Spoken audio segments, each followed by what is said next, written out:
call this meeting to order with the pledge of allegiance.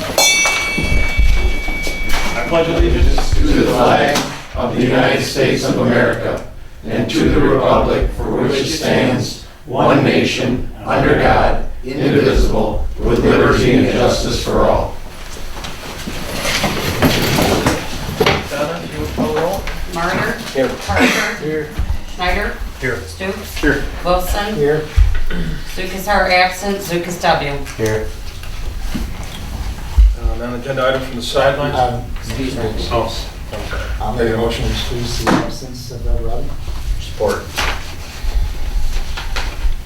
Parker. Yes. Schneider. Yes. Stoops. Yes. Wilson. Yes. Zukas are absent. Zukas W. Yes. Marner. Yes. Well, Tammy was supposed to be here for the chamber, but I don't know what happened. Let's give her Debbie in case she shows up. Okay. City administration, Donna? Okay, I want to introduce Leslie Goodwin. She's going to be our new deputy clerk and treasurer. Hi. Welcome. Thank you. That's it. Chief? Elementary field day this Friday, the 9th. We have a helicopter coming in. Beaumont is going to fly in for the kids on at 1 o'clock. So if anybody's interested in seeing a helicopter land on a football field. What day is it? This Friday. Yep. What time? 1 o'clock, as long as they don't get any patient transfers. And then I believe the Honor Society is having a movie that evening as well, Friday, and there'll be fireworks as well at that movie, so the fire department will be involved. All right. Thank you. Bart? Sunday, the DPW is sponsoring a B-52 that's going to be landing on Belt. No wonder we ignored you again. That's it? That's it. Chief? Update on the blight. I had one citation go out earlier in the week.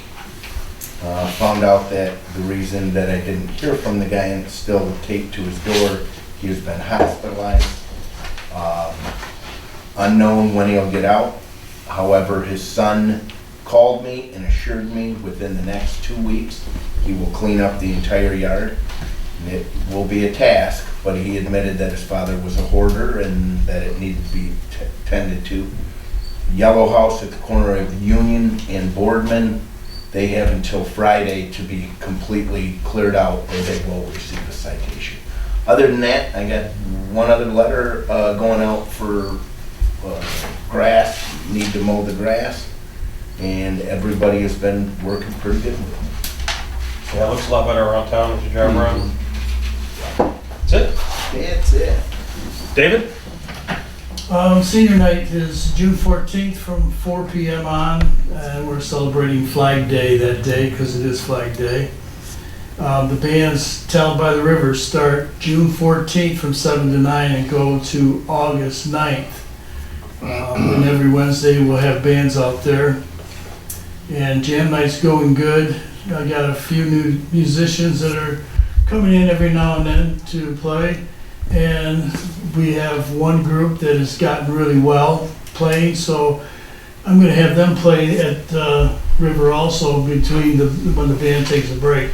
About 3 songs they'll play, 10 minutes, and I'll promote the jam night down there and see how that goes. And that's all I got for tonight. Do you have the date for the Polinskis? At the first? 21st, yes. That's what it is. June 21st, it should be the second band at the River. Yeah, so anybody come on out and a little farewell party for Polinskis Yes. moving out of town. Yes. That's it? Yeah, well, Tenacious Red will be playing that night, which is the Teachers from Southern Thumb. That's their band, and they'll be playing out there. And that's all I have. Thank you. Thanks. Adoption of removing the agenda. Do we have any amendments? Now I'll take a motion. I'll make a motion to adopt the agenda as presented. Support. Schneider. Yes. Stoops. Yes. Wilson. Yes. Lukasar absent, LukasW, Yes. Martyr, Yes. Parker. Yes. Hopefully you've all had a chance to look over the minutes of the May 16th regular meeting and the executive meeting and the special meeting of May 22nd. Is there any questions about the minutes? I'll make a motion to accept the minutes as presented from said dates. Support. Stoops, Yes. Wilson, Yes. Lukasar absent, Lukasw, Yes. Martyr, Yes. Parker, Yes. Schneider. Yes. Presentation approval of May disbursements report, $76,206.82, and electronic wire transfers of $7,405.13. Anybody have any questions about that? Now I'll take a motion to pay the bills. I'll make the motion. Support. Wilson, Yes. Lukasar absent, Lukasw, Yes. Martyr, Yes. Parker, Yes. Schneider, Yes. Stoops. Yes. Communications, we had none. Set CDBG public hearing for June 20th of 2017. Can I get a motion to that effect? I'll make a motion to set that. Oh, did you have something to say, Larry? Well, just so they kind of clear what that is. Oh, go ahead. Yeah. The CBG funds, this is relative to that, and as you know, we ordered on the community center to put a ADA ramp in there, and only one bid came in at about $65,000. And it was way over what we anticipated, so we elected not to go with that. Subsequent to that, I had talks with various, the associate planner down there, if we could actually then take the money and have it put into ADA doors on the library itself. We received a call back from last week that we could. And so this sort of outlines what the procedures we got to go through. We have a meeting scheduled with the architect Thursday, June 8th at 3:30 to start the process. So we have to hold a public hearing, and that was one of the requirements. So the public hearing then would be held on Tuesday, June 20th, 17, and on the council meeting on that date. So that's what this is about. So, no questions, I'll make a motion, then we go to public hearing on the reallocation of the CBG funds of $15,000 on Tuesday, June the 20th, 2017. Support. Lukasar absent, Lukasw, Yes. Martyr, Yes. Parker, Yes. Schneider, Yes. Stoops, Yes. Wilson. Yes. Richmond and Lennox EMS Emergency Medical Services Contract. Jeff? Yeah, so, I just brought a couple pieces of information for you, for council this evening. First is, as everybody, I think most folks are aware, we're building a new headquarters facility for both EMS and transit in Richmond on 32 Mile Road. It's at the same location that our old building was on 32 Mile Road. I think one of the, maybe the most important message I want to bring here to Memphis, because I've been asked it a number of times, is does that mean we're somehow closing or consolidating facilities? And the answer is absolutely not. The facility that serves Memphis on a regular basis at school section and M19 will remain open and active, and there is no intent or plan or consideration at all to close that facility. So the facility on 32 Mile Road is really just a replacement for what was a very old building there, and it'll provide us an indoor place for the little smart buses that we operate, which we've been keeping outside down at 27 Mile Road in Gratiot. So that's what that facility is and does there. We've actually been able to set the ribbon cutting kind of grand opening date now for July 18th. We hope to be in there the late part of June, but we want a little bit of time to kind of have soft opening before we have a larger scale opening with the community there. And that is open to the public. I certainly wanted to make sure all of council was aware, but certainly anybody can attend that day. We'd love to have folks. It's going to be at 4:30 in the afternoon at the new site.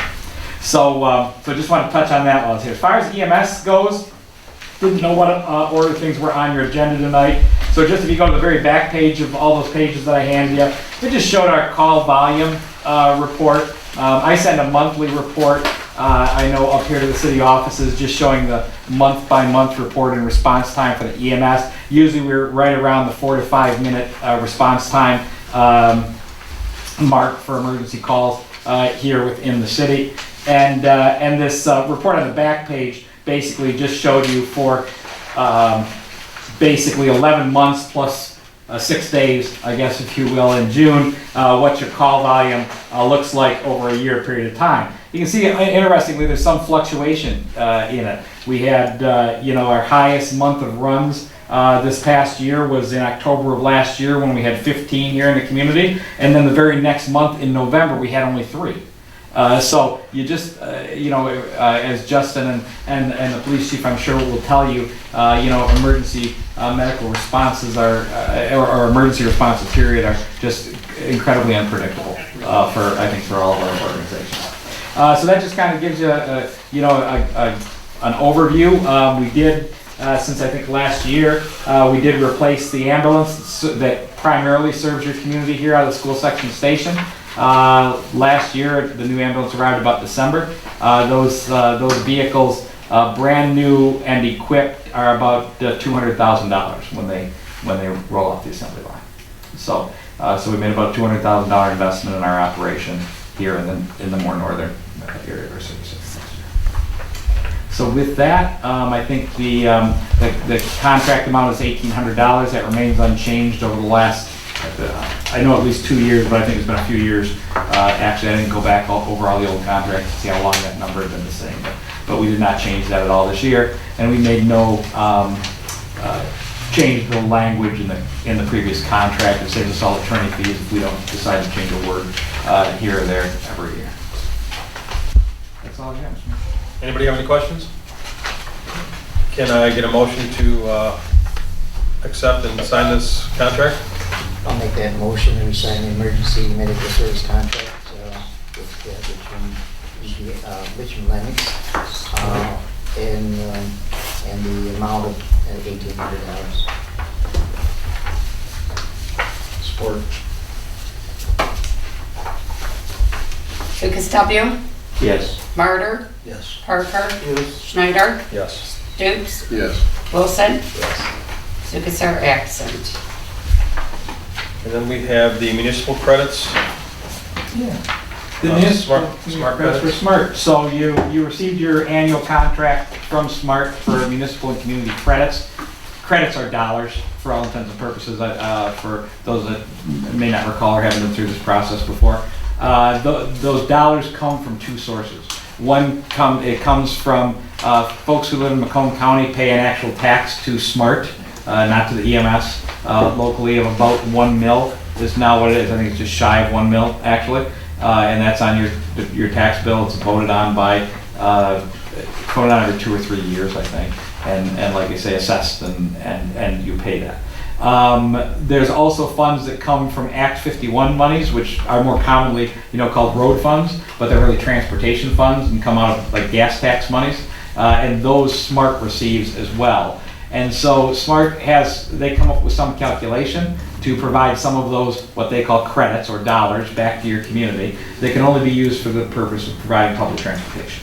So you can't use them for any other reason other than to get people from point A to point B. And the EMS has an agreement with Smart where we operate 9 of their little buses. They're the little airport-sized shuttle bus things that say Smart on them. If you look at them real closely, our marking on them is just on the door, and it's just it looks like the EMS patch or logo on the door, but otherwise the vehicle just says Smart on it. But that's our people and our drivers and our dispatchers taking care of those vehicles. And so in Memphis last year, I provided again a kind of an annual report of all your communities, of all the communities we serve, and you can see here that probably the smallest community that we serve, and so therefore probably the smallest number of people, but for a town the size of Memphis, I don't think it's anything to be ashamed of that we provided about 364 rides last year, mostly for people that need medical care and treatment, but don't need an ambulance or the fire department or those kind of things. They need to get dialysis appointments, they need to get to physical therapy or oncology or a doctor, or even just a Kroger for that matter, and get some groceries. And those vehicles are available for them to use just by calling in. I put the phone numbers in here because I just like to always remind the council what the phone numbers are, because every so often one of you get called or have somebody ask about services that are available, and people might call it dial a ride or whatever. They use all sorts of different names for it, but basically it's your community transit service, and we just encourage them to call, and we will do everything we can to get them on the vehicles. We have like I say, with 9 vehicles, they have 12 seats each. We're not different than the airlines. Well, I hope we're different. I hope we're more on time. But we're not different than the airlines, other than to say, when the seats are full, they're full. So if we have to turn somebody away, it's not because we don't want to serve that person. It's just because we don't have a seat on the bus, kind of thing for them. But normally that happens very, very infrequently. It was so infrequent that I used to get a report that showed the people we turned away, and there were so few people on the report, I quit having my staff write the report because there just wasn't enough, turnaways that we had to really be worried about. It was really a negligible kind of thing. There's also a vehicle that I think we have a lot of riders that come from Memphis on this vehicle, so I think a lot of folks are available or aware of it in the community. Starts out every morning about, I think it's 5, it starts out every morning, about 7:25 a.m. Here in Memphis. It travels down to the Myers, and then at 23 in Gratiot. So it follows M19 all the way down, then down Gratiot Avenue and goes to the Meyer store, and then turns around and comes back. And it operates just like a line haul bus, like you see in the city. And what it does is exactly that. It gets folks from all the way in Memphis, Richmond, New Haven, and all along the way down to 23 Mile in Gratiot, where they can get on the bigger buses and then travel down farther into Mount Clemens or Detroit or wherever they want to go from there. And that operates Monday through Friday as well. And its purpose is just like to get people to work or wherever they need to go, and it's people who are able-bodied enough to really be able to go out to the curb and ride a bus. You have a number of residents who ride that. We don't include that in your 364 total. That's included actually in a number that says a shuttle down here at the end, which encompasses all the riders on that. We had about 4,000 people ride that last year, and that gets paid for separately by SMART. So it does not come out of your local money. SMART contracts with us to provide that bus to do that service with. So I think Memphis is getting really a tremendous amount of benefit from the SMART service. I think you have a number of residents that use it pretty regularly, and ask that you consider again this year providing us $2,400 of your what's called municipal and community credits to continue that operation. That's another number that hasn't changed in years. We didn't ask for any increase this year, and actually I had a report that went back to 2014, and it's been the same amount of money since then. Well, I think it's fantastic. I know we get great use out of it during the Blues Festival, having the buses around here, and we've had a couple different things with, I can't think of what it was. I think the seniors, we've Yeah, different some things that we talk pretty regularly about some of the things that the seniors are able to use it for as well. And so SMART really did set it up because you folks, nobody out here gets bus service, but you all pay, some dollars for bus service. And so they, back years and years ago, it was about 1999, they started providing some of these dollars back to your community to say, use these to tailor a system for your community. Well, $2,400 wouldn't let us, Memphis, run their own bus service, and Richmond Township gets $8,000, and as you go down the line, everybody gets a little bit. Well, if you put all that together, you can come up with enough money to operate a service. But any community by themselves would have a hard time, operating a little bus for the few $1,000s that each of you get. But if we, like I say, if we pool them all, it's worked pretty well. So everybody gets, everybody from kind of New Haven to Memphis gets service with that kind of pool time. Been great. Anybody have a question? If not, I'll take a motion to sign this municipal credit and community credit contract. Make a motion, then the mayor signs the municipal credit and community credit contract for fiscal year 2018. Support. Murder, Yes. Parker, Yes. Schneider, Yes. Stoops, Yes. Wilson, Yes. Lukasar, absent, Lucas W. Yes. Thanks, Jeff. Thank you. County clean air policy. So we have a smoking policy here from St. Clair County. Looks pretty straightforward to me. If nobody has a problem, I'll take a motion to adopt this, and then the county will provide us with some signage to put around the library. I'll make the motion to adopt that. Support. Parker, Yes. Schneider, Yes. Stoops, Yes. Wilson, Yes. Lukasar, absent, Lucas W. Yes. Murder. Yes. Okay, letter from the fire department about cost recovery and changing our run rate for the midnight hours. Chief? So the cost recovery, I spoke with the mayor and Larry Wilson about this during budget time a little bit. What we'd like to do is any money that we received in the cost recovery currently right now goes all into the equipment replacement fund, a savings account if you will, at the end of the year.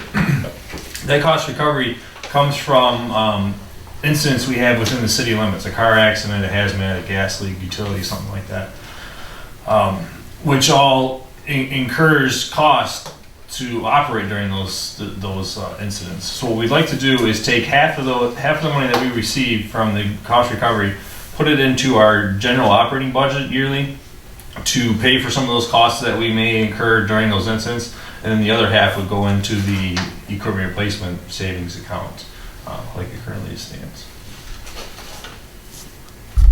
I think it's a good idea. I do too. I have no problem with it on that issue. Anybody have any questions about that? Need to make a motion, right? Yes. Okay, I'll make a motion then, we approve that on the cost recovery revenue that comes in, starting the next fiscal year, that half be put in the equipment replacement fund and the other half be put into the budget. The operating supplies of, I think it's 740, I believe, is the line item. You're right, 740. Support. Schneider, Yes. Stoops, Yes. Wilson, Yes. Lukasar, absent, Lucas W. Yes. Murder, Yes. Parker. Yes. Thank you. Okay, the other half of this is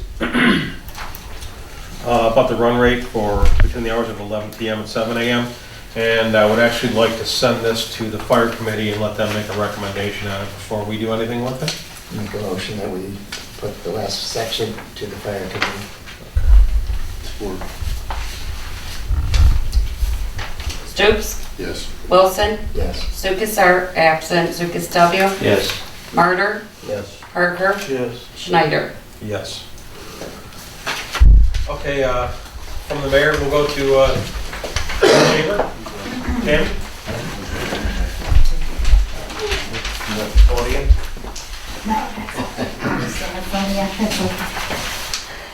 Come on up.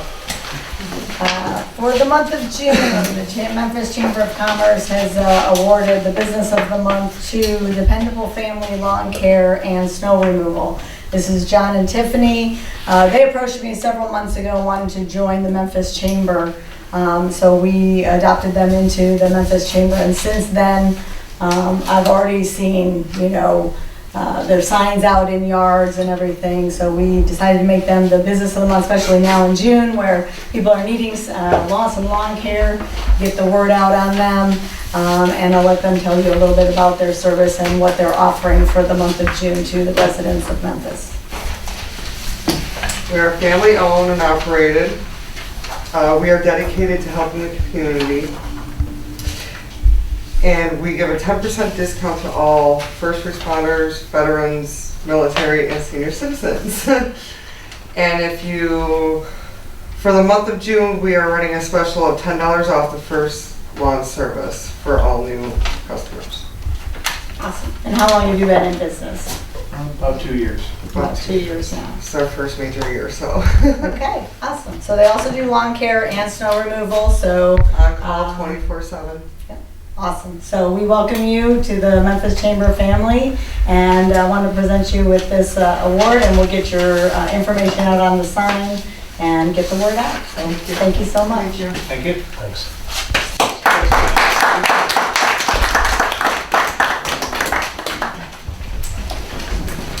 Okay, the other thing I have is Semco has sent me a notice here about dog safety, and they're asking to please keep all dogs indoors while the crews are working on your property. We like dogs and encounter them daily. However, it is difficult to determine which dogs are friendly and which pose a threat to our workers.